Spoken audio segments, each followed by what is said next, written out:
Welcome to Unbound, the podcast with Beth Curry, author, storyteller, and survivor. This is where books meet real life, where Beth reads chapters from her work and breaks free from the traditional audiobook format, diving deeper into the personal experiences, lessons, and liberation behind every page. Nothing is off limits. Let's get unbound. Hey, welcome back to Unbound. I'm Beth Curry. This is the third episode of Off Script, where we talk about literally anything except my mom's dementia journey. Though honestly, everything connects back to understanding human behavior eventually, and I somehow always manage to incorporate either questions or comments or commentary on mom's dementia. So, oh well, too bad. So today I'm going to be talking about something I've been thinking about a lot lately while working on my next book, The Other Side of Quiet. I'm actually kind of done, but I'm just like kind of tweaking and taking things out and putting some things in and just doing some of those, extra edits that happen when you're writing a book. And it's something that I shared recently on social media as well. And that's that I am living a double life. I don't talk a lot about it, but I'm kind of doing it, I guess, in some way. I'm not ashamed of it anymore, even though I don't talk about it a lot, because I think that we all do this in some way, whether we admit it or not. So I was thinking I'll just read you what I wrote about it and share it on social media, just about living multiple lives and rejecting society's rigid scripts and expectations, and just kind of the, about the beautiful, complex, the complexity of being a multifaceted human, in a world that wants to fit you into one neat box that's got like a perfectly written label on it. I hate labels. I hate them so much. Then I'm going to dig into some fascinating historical context and challenge some assumptions about a lot of things, but really specifically romantic love. I don't know how I ended up like getting kind of into that area when writing this episode, but that's just where we landed. And then I'm going to ask some questions that might make you uncomfortable. Yeah, and I think I have a reader question, a listener question as well. So I'm just going to get into it. So this is what I shared on social media recently. I'm living a double life. There, I said it. Maybe triple or quadruple, but honestly, who's counting at this point? The thing is, I'm not ashamed of it anymore. In fact, I think we all do this, whether we admit it or not. Social media has just made us all more aware of how much we curate different versions of ourselves for different audiences. But I've learned something. Compartmentalization isn't deception. It's survival, and sometimes it's freedom. I didn't start out planning to live this way. Life taught me that vulnerability could be dangerous, that certain parts of myself were safer kept tucked away. Bad experiences have a way of becoming teachers, showing you exactly who you can trust with which pieces of yourself. When I was younger, I thought authenticity meant being completely open with everyone. That naivety cost me big time. I learned the hard way that not everyone deserves access to every part of who you are. Some people will use your vulnerabilities against you. Others simply aren't equipped to handle certain aspects of your personality or interests. So yes, trauma played a role in shaping how I navigate relationships now, but I've stopped seeing that as purely negative. Those difficult experiences taught me something valuable. Self-preservation isn't selfish. It's pretty damn smart. Take my work life. I've been dabbling in forensic stuff again lately, reconnecting with the circle of colleagues I started with years ago. It's fascinating work and I like helping. I feel useful when I do the mundane things nobody else wants to do. At the same time, I'm still coaching clients through their weight loss and health journeys. That requires an entirely different energy, a different way of being present. The empathy and patience needed for someone struggling with their relationship with food and their body is worlds away from the analytical detachment required for forensic work. And then there's the writing. I used to write fiction, but it's stopped feeling authentic to who I am. Now I've pivoted into something more personal. Not quite memoir, but a kind of super personalized self-help and practical guidance style of writing. It comes from someone who has lived through things, studied human behavior extensively, and learned hard-won lessons about how we actually work as people. This type of writing demands a different version of myself, one that can balance vulnerability with wisdom and personal experience with broader insights. These aren't 3 different people pretending to be me. They're 3 different aspects of who I am, each one genuine, each one thriving in its appropriate context. Working on the other side of quiet has had me reflecting deeply on all of this, on what made me who I am, and how I choose to keep growing. The process forced me to examine not just my own patterns, but how society has dictated what's acceptable when it comes to how we live. There's this unspoken rule that if you don't share every detail of your life, you're being dishonest. That if you don't follow the prescribed order, you know the one, get married to one person, have kids by a certain age, buy a house, climb the traditional career ladder, you're doing it wrong. If you rent instead of own, if your relationship doesn't fit conventional molds, if your timeline doesn't match everyone else's expectations, you're somehow failing at life. It's such bullshit. This rigid script society pushes isn't just limiting, it's suffocating. There are parts of my life that not everyone has seen or knows about, and some never will. Not because I'm hiding something shameful, but because we should be free to be complex, multifaceted human beings without having to perform our entire existence for public consumption. The judgment that comes when you don't fit the prescribed boxes is absurd. Why should my worth be determined by whether I own property or rent? Why should my relationship status define my success or who I am as a person? Why should anyone else's timeline dictate how I live my life? What really gets to me is watching people go back to the same people and situations that held them back, even after years of growth and distance. They'll make progress, gain clarity, establish boundaries, and then somehow get pulled back into old dynamics that diminish them. It's like watching someone voluntarily walk back into a cage they'd finally escaped. I'm grateful that the introspection and accountability that came with writing what I'm currently working on has helped me see this pattern clearly enough to avoid it. When you've done the hard work of examining your own behaviors and choices, like really examining them and not just surface level acknowledgement, you develop a protective instinct against regression. My personal life reflects this same compartmentalized wisdom. I have a close circle now, but it's really 2 halves that don't necessarily overlap. Each half serves different needs and brings out different aspects of who I am. I've ended friendships I once believed would be forever, relationships that had become toxic, draining, or simply incompatible with who I was becoming. I used to feel guilty about this, like I was giving up too easily. Now I see it as healthy boundary setting. On the flip side, I've maintained and deepened relationships I thought were destined to stay in the past. Someone from my past who I once thought I'd lost forever has become something I never could have imagined. Much deeper, so much more meaningful, and way more essential than what we had before. It's proof that sometimes the most profound relationships are the ones that can survive transformation, status, distance, and time. When I started studying human behavior more seriously, I realized this compartmentalization isn't some crazy and modern dysfunction. It's actually ancient wisdom. Our ancestors understood that different situations called for different aspects of personality. Identity was fluid, contextual. You could be brave in one setting and vulnerable in another without anyone questioning your authenticity. Somewhere along the way, we got this idea that being real means being exactly the same in every context. But that's not human nature at all. That's just bad social media, philosophy, mixed with society's obsession with putting people in neat, predictable boxes. What I've discovered is that compartmentalization can actually be a form of generosity. By not burdening every relationship with every aspect of who I am, I'm allowed each connection to be what it needs to be without the weight of expectations it can't possibly meet. My forensic gang doesn't need to pretend to have interest in my clients' personal breakthroughs. My coaching clients don't need to understand the intricacies of evidence analysis. My editor doesn't need to hear about my crazy love life. My writing process doesn't need to be fully understood by everyone in my world.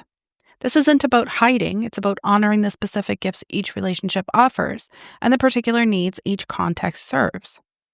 Perhaps the most profound shift in my thinking has been around trust. I used to see it as all or nothing. Either I trusted someone completely or I didn't trust them at all. Now I understand that trust exists on a spectrum, and different people can be trusted with different things. I can trust my editor with my writing, but not my romantic problems. There aren't any anyway. I can trust my trainer with motivation, but not with professional confidences. I can trust my family or best friends with unconditional love, but not necessarily with understanding all my life choices. This graduated approach to trust isn't cynical, it's realistic. It acknowledges that people have different strengths, different capacities, different levels of interest in various aspects of life. The more I study human behavior, the more convinced I become that we're all beautifully, necessarily complex. The idea that authenticity requires complete transparency in all relationships is not just unrealistic, it's actually counterproductive to genuine connection. Some of my deepest relationships are with people who've never met certain other important people in my life, who don't know about certain interests I have, who've never seen particular sides of my personality. That doesn't make these relationships less authentic. If anything, it makes them more focused, more intentional.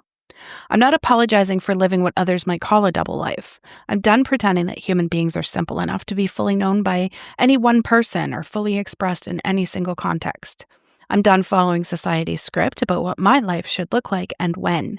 And most importantly, I know some people will make up their own stories about me, and that's fine. Their opinions don't belong to me.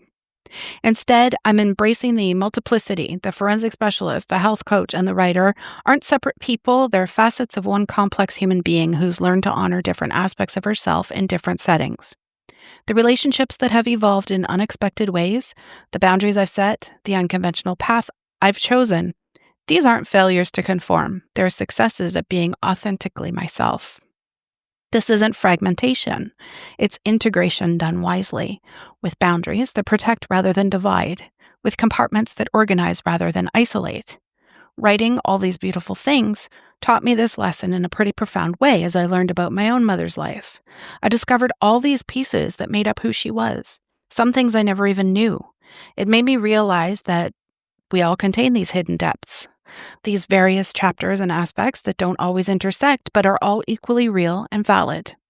It's the freedom to be complex, to grow, to change, to exist outside the suffocating boxes society tries to put us in. Maybe the real authenticity isn't about being the same everywhere or following everyone else's timeline. Maybe it's about being genuinely yourself wherever you are, recognizing that yourself is vast enough to contain multitudes, flexible enough to adapt to different needs, and brave enough to reject the narrow definitions others try to impose. The double life isn't deception. It's depth. It's freedom. We all need more of it. Fear planted the seed. Defiance and frustration rose like armor. Pride and gratitude bloomed.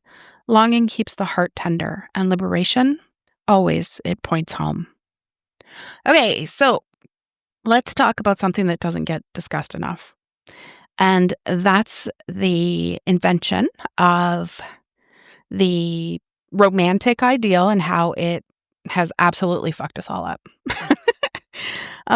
So fun historical fact, the concept of marrying for romantic love is incredibly recent.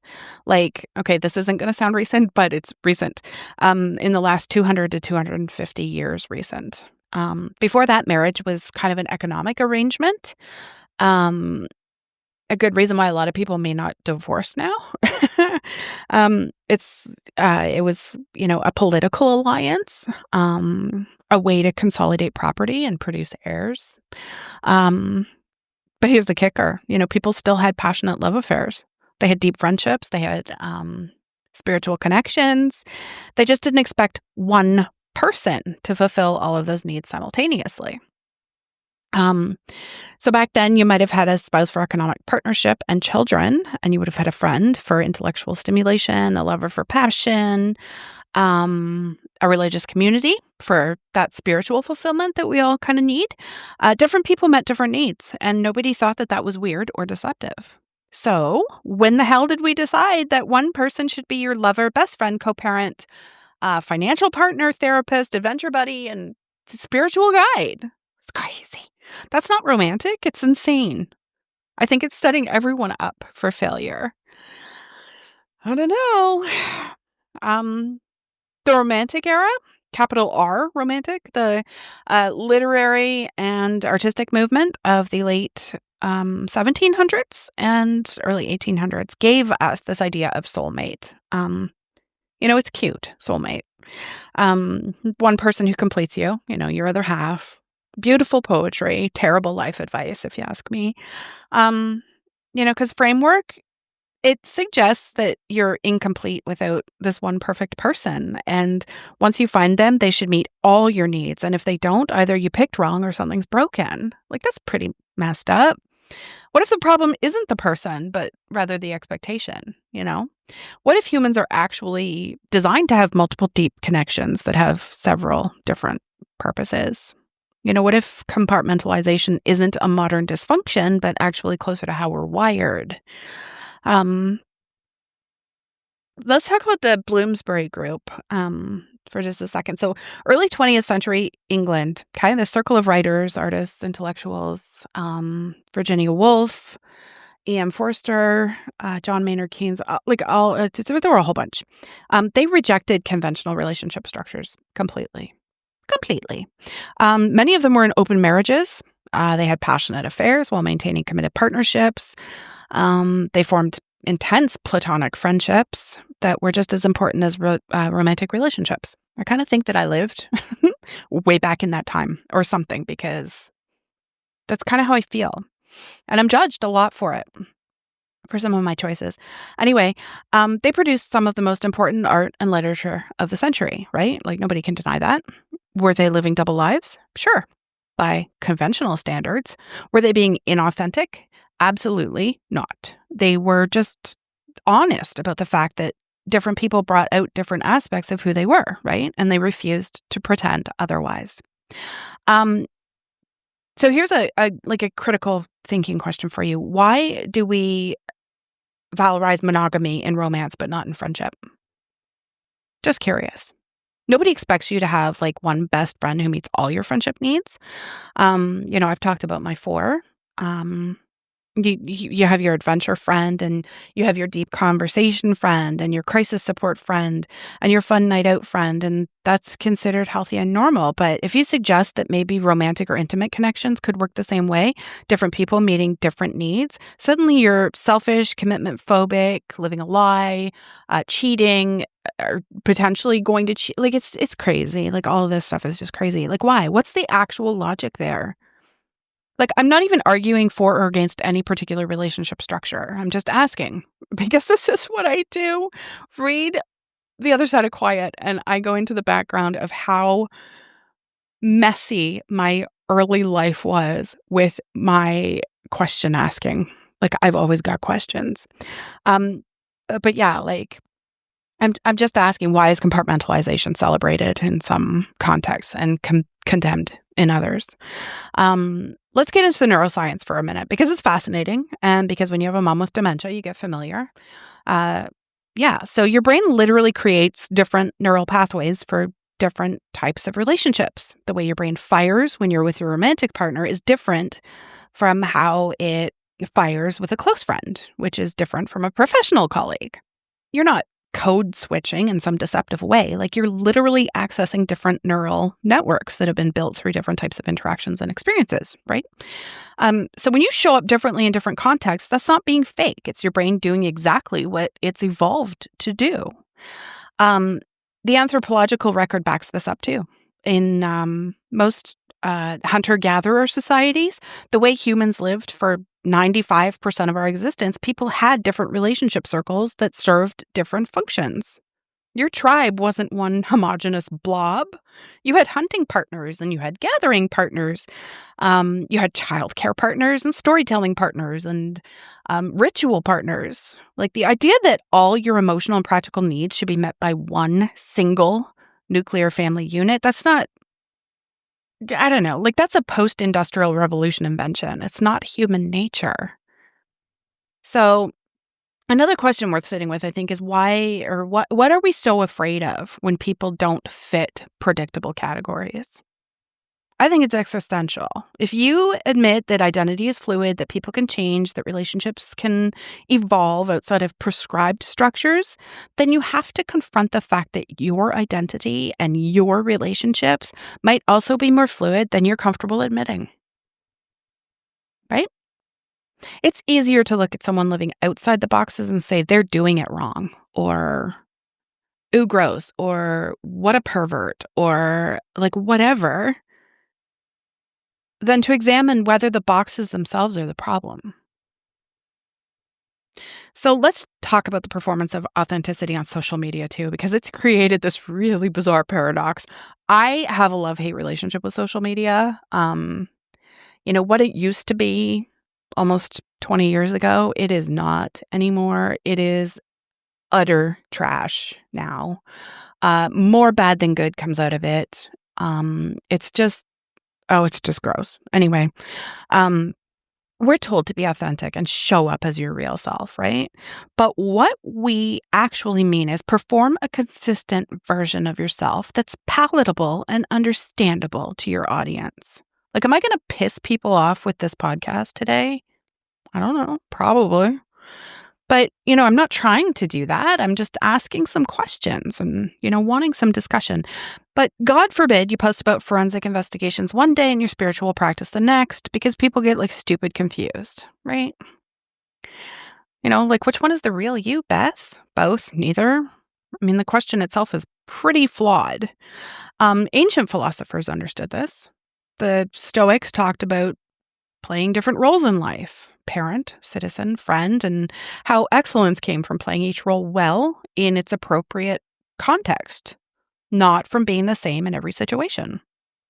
And Shakespeare's "All the world's a stage, and all the men and women merely players," that wasn't cynicism about authenticity. It was recognition that we inhabit different roles, and that's not just normal, it's necessary. Now, of course, I have some strong opinions about "all the world's a stage" now, with what's going on in the world and since my Great Awakening.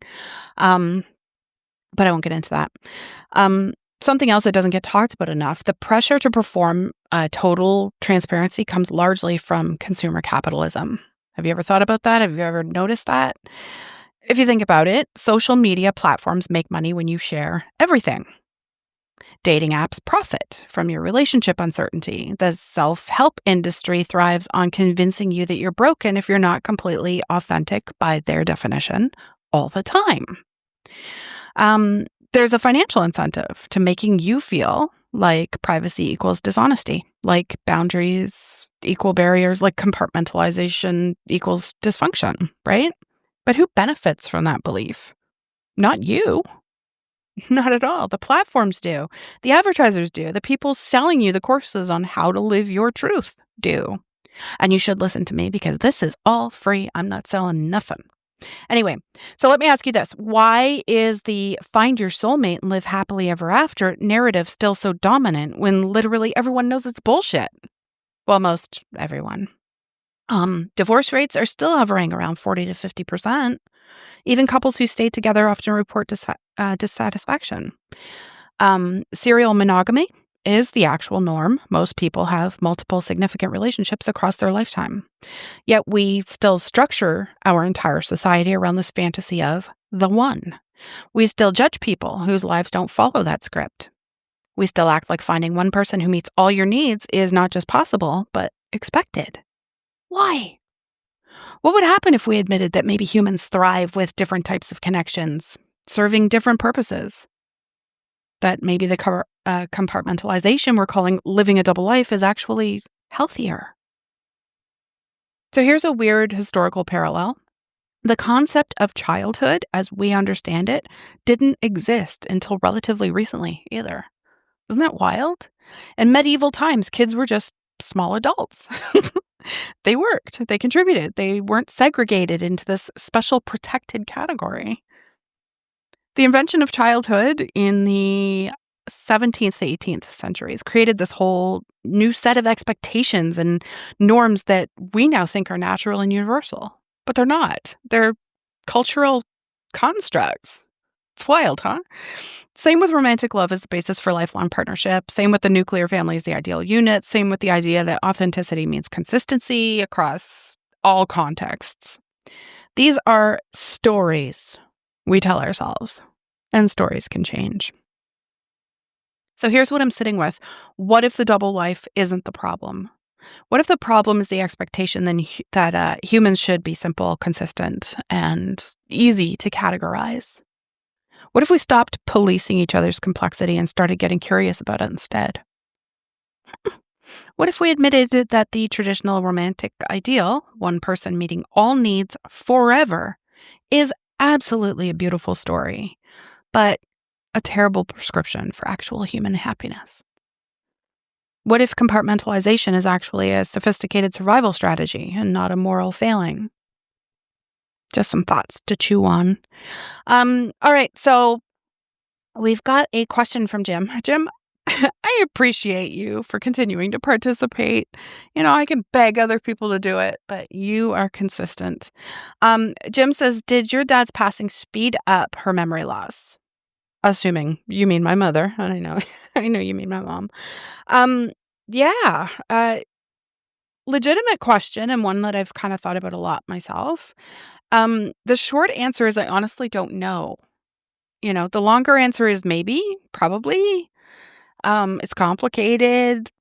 Dementia's an asshole that doesn't follow predictable patterns anyway. Science says significant emotional trauma or stress can accelerate cognitive decline in people who already have dementia. When someone with dementia experiences a major loss, like losing a spouse, their brain is trying to process this enormous emotional event with a system that's already deeply compromised, right? And it's like trying to run high-performance software on a computer that's already got half its RAM failing.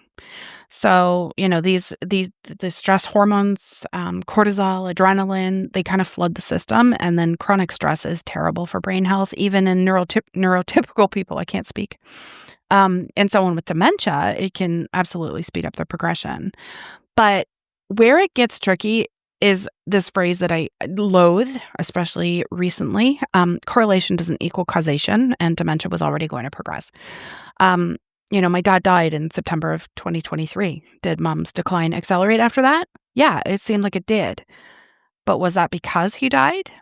Or was it just because the natural progression that would have happened anyway? Like, there's literally no way to know. We don't have a control group. We can't run the experiment again with dad still alive and see if mom's timeline would be different. So basically, maybe yes, maybe no. Definitely fuck dementia, and also I need a drink. Here's what I do know, though. My dad was her anchor. He was the one maintaining routines and compensating for her memory gaps and keeping her kind of oriented to reality. He was the reason that she was still home, home. And when he died, she lost all of that scaffolding all at once. Like that structure that was helping her function, even with dementia, it just collapsed. It disappeared. So even if his death didn't literally speed up the neurological progression, it definitely revealed how much she'd been relying on him to function. The decline might have looked faster because the support system vanished, not because the disease accelerated. I guess it's like if you're walking with a cane and someone takes the cane away, you don't suddenly lose more leg function, but you're definitely falling on your ass more often, Now mom's getting, around the clock professional care at Willow Grove. She's got routines and activities and social interaction and proper nutrition and medication management. All those things that are supposed to slow progression or at least keep her as functional as possible. So theoretically, her progression now should be whatever normal looks like for her particular type of dementia. But here's the fun part. There's no normal with dementia. None. Every person's journey is different. Some people plateau for years. Some decline rapidly. Some have good days and bad days. It seem completely random. My mom can forget my name one day and then tell me a detailed story from 1975 the next day. She can be totally lucid for an hour and then ask if my dad's coming to pick her up 5 minutes later. Dementia doesn't read the textbooks. It pretty much does whatever the fuck it wants. So, Jim, to answer your question, did dad's death speed up mom's memory loss? Probably, at least temporarily. I think the trauma and stress of losing your life partner of over 50 years doesn't really help cognitive function, even in a good person. I don't mean it that way. You know what I mean.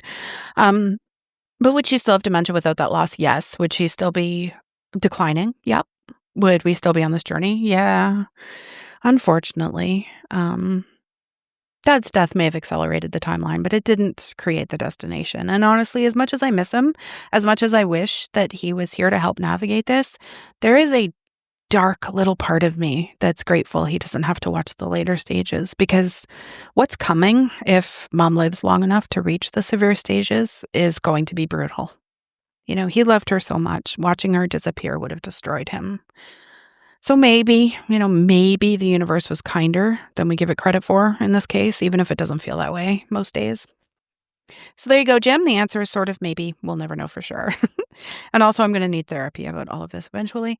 But thanks for asking. Seriously, these are the questions I think are worth sitting with, even when they don't have clean answers. And I appreciate you again for your consistency with asking questions that make me think, especially. So yeah, that's it. Thanks for listening to Off Script. If these questions are making you uncomfortable, good, sit with that. See what comes up. Join the Facebook group if you want to continue this conversation. I would love to hear what you think. Support and contact info are in the show notes, and I will see you in the next episode.